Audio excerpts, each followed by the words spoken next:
Okay, so we are back and destroying most of the things in our sight, except for those evil spikes. I mean, what's up with these spikes, really?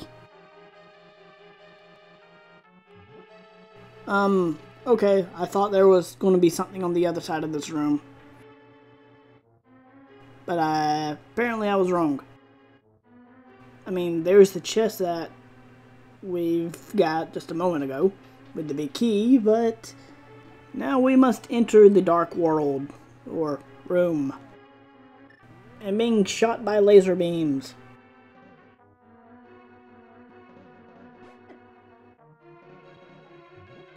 Ah, this is where the Cane of Solomon comes into play.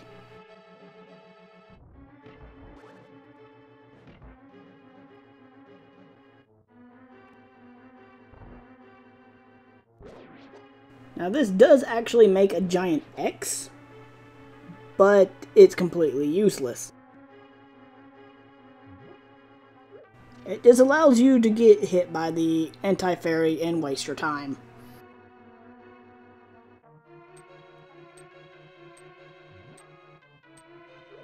Ow.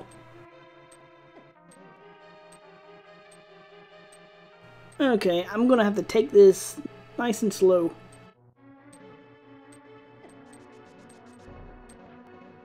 Why do I keep on forgetting I have the Pegasus shoes? This is the room that we need to be in.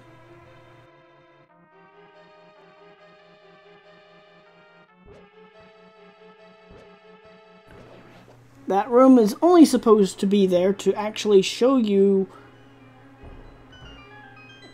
that there is a orb switch here. And that's about it.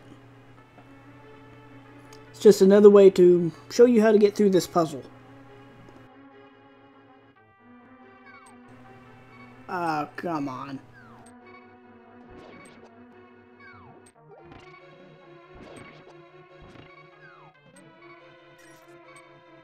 I forget if there's actually supposed to be something here, besides a lot of slimes falling on your head.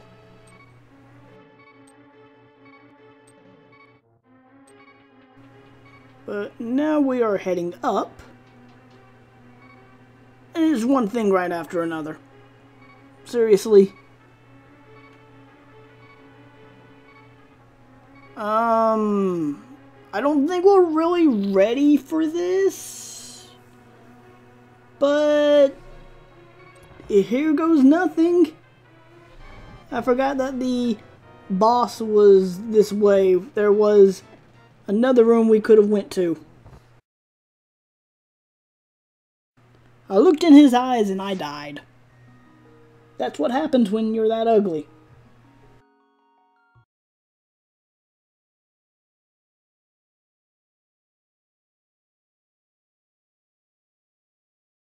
Hello YouTube, Hyrulians, followers and friends. I am BlueFlamePrince, and welcome back to another exciting episode of The Legend of Zelda: A Link to the Past Randomizer, where today we are going to be finishing Misery Mire, the second swamp palace or marsh palace, whichever one you really want to call it. And as you can already see, we have a little friend down there who is just having fun. He's going around in circles. But in the last episode, we've made it towards the boss of this dungeon. However, there was a other room that we have not really explored yet. This room was this one, which needed the big key. And since I've already opened it, I've noticed that there was just a portal which just leads us farther in the dungeon. And a lot of things to kind of dodge since we have no shield. This dungeon has brought nothing but misery. However, I hope all of you are enjoying this series. And honestly, I'm still having a good bit of fun. It's just kind of taking a little bit of time figuring out where everything is and going through this bullet hell and lining up this correctly. There was another locked room just right from us. However, that just led us to a room with coins, or rupees. Not Mario. However, we are also technically doing the no shield challenge, which I feel like has been going on throughout this entire series. And however, I don't know how it's going to be for Turtle Rock and Ganon's Tower. However, this is proving to be quite challenging, and between episodes I actually healed up, but as you can kind of see here, the enemies do quite a lot of damage.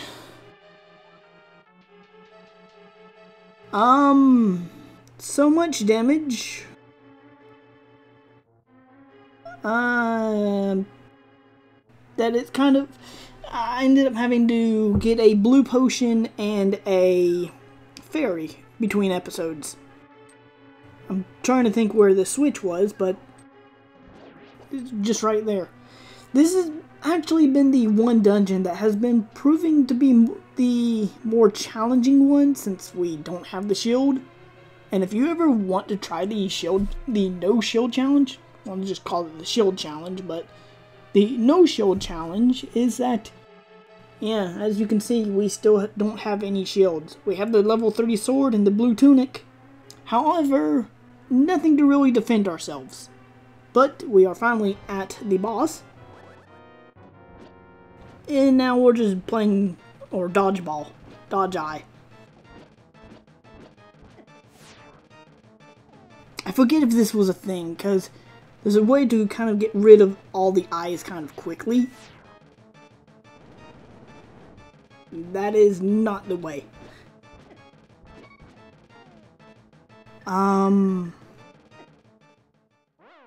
Okay, well, apparently this shows you how much damage the boss can actually do if you have no shield.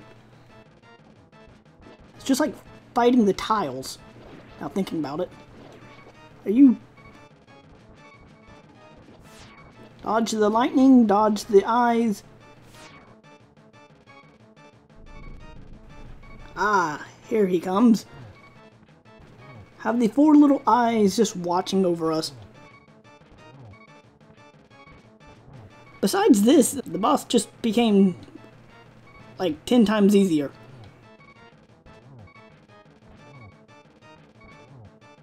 What is with the bosses being eyes? And... cool. I'm glad I came here. Yay! The Pendant of Wisdom, I believe. Awesome!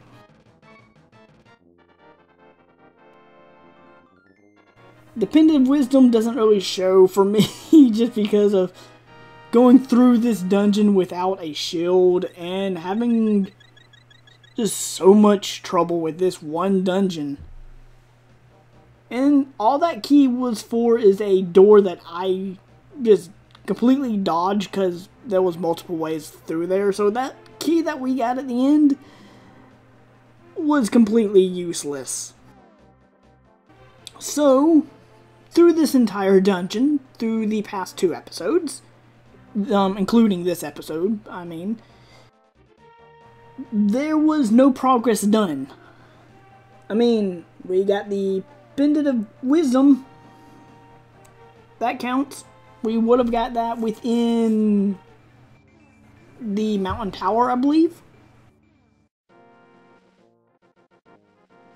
Also, the one thing I actually do like about this dungeon is what they did with it in Link Between Worlds, because it started the shift between the Desert Palace and the Misery Mire Palace dungeon. I mean, we're technically fighting under a giant marshland. while this one we're just fighting in like a sand-filled ruins. Technically the Spirit Temple or the Arbiter's Grounds, technically. Not really sure because this is the Desert of Mystery within Link to the Past. Anyways though, we do have another dungeon down.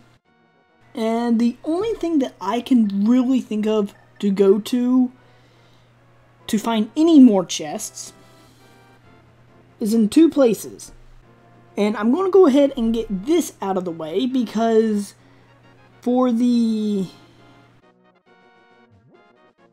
Okay. Early on, we ended up trying to rescue the blacksmith's partner, which I kept on trying to go through a glitch, and it just never worked out, and that's going to be what we'll do in this episode. Because to get through any more dungeons, we still need the hammer and the bow. But thankfully, we can now rescue Skippy. Hi, Skippy. I'm going to destroy all these skulls because they have caused us so many problems. So, I'm going to be heading up this way. Hello, giant Deku Scrub. And, with the power of the magic mirror, we now have a dwarf. That is actually what they are. And just think, later Link starts to work for them. So, normally they would have made us the tempered sword, but because we already have it,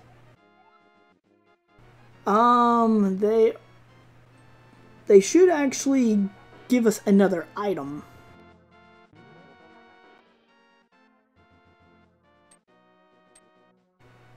What item will that be?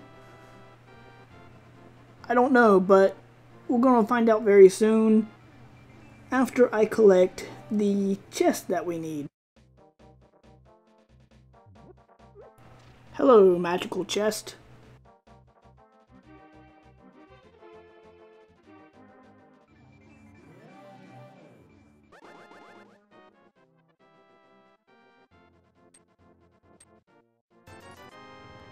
Plus 5 bombs.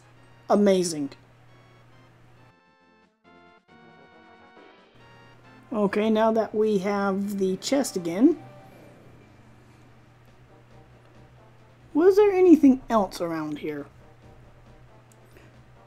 Oh yeah, if we have the hammer, we can knock all these things down and a secret room will appear. But that doesn't help us right now.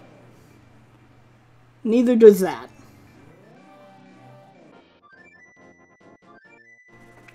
I can't use the bird. I forget. The chest will be left behind. But the bush prevented us from returning to Hyrule. What kind of bush is that? But what lies within this locked chest? And what prevents Link from opening it? I mean, normally Link only has to kick a chest, normally, to open it. But what prevents him from opening this one chest? However, if we take this locked chest down here, we have the locksmith, which is the guy who does not speak.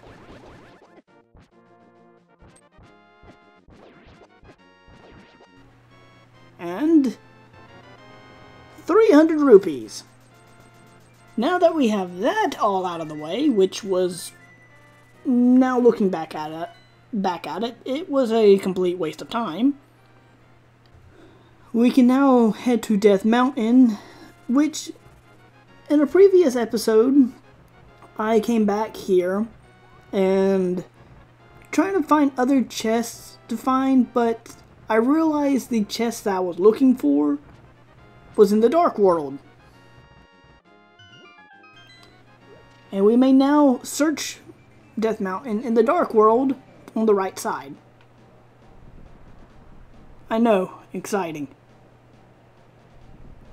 So, the one place I am thinking of is within one of these caves.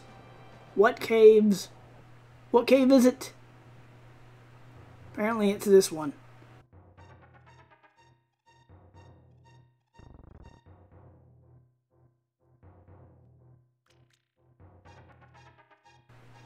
May help if we actually take the stairs first. Because, honestly, this is a straightforward puzzle, which I've just completely forgot how to do it. So, yeah, pretty much all you do here is go up some stairs, jump down a hole, go up some stairs, jump down a hole, rinse and repeat.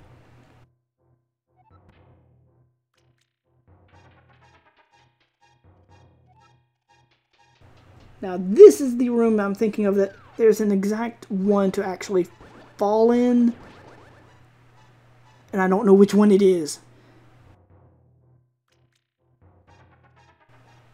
Time for random chance.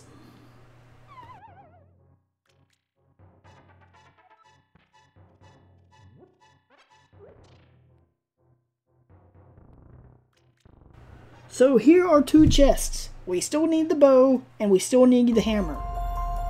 What lies within these chests? Chest number 1. What do you hold within you? 5 rupees. And chest number 2. What do you hold within you?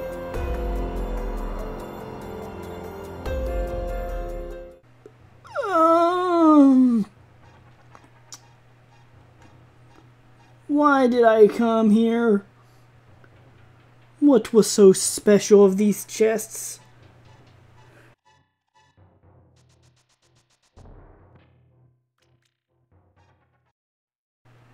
Ah, now here is a place that we need to go to.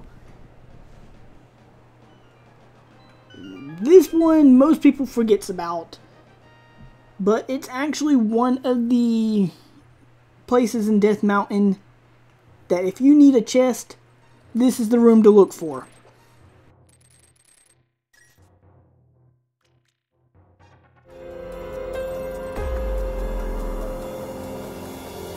Oh, mighty chest, what do you have within you? Is it the bow? Is it the hammer? Is it 20 rupees? I hate you too.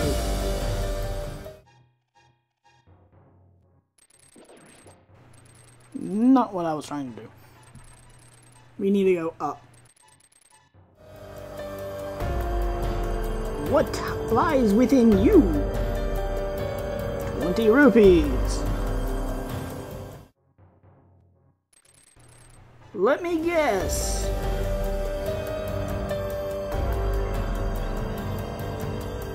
Why did I come here? Somebody please answer this. Why is there so many rupees within this game? Oh, thank you! Oh, this helps a lot. Also, we already have the silver arrows plus several upgrades. Amazing! So amazing, I'm gonna jump off of the cliff. Now, for a surprise, there's a hidden path here. Let's see if I can make it in one go. Yes, I can. Well, this has been exciting. I mean, like, I don't need any more rupees. I mean, I honestly don't. And all I think here is a great fairy and a smaller fairy fountain. And if we head outside and head to the light world, we will be granted another item. But great news is, guys, we can make it through Dungeon 1. Or we can also make it through the Dark Palace and rescue Zelda. Or we can question why there are so many rupees within Hyrule. Hold those rupees high, Link. Blue. Whatever your name is. So, because we gained access to the bow and arrow, I think it is about time to make it through Dungeon 1 and finally collect more rupees.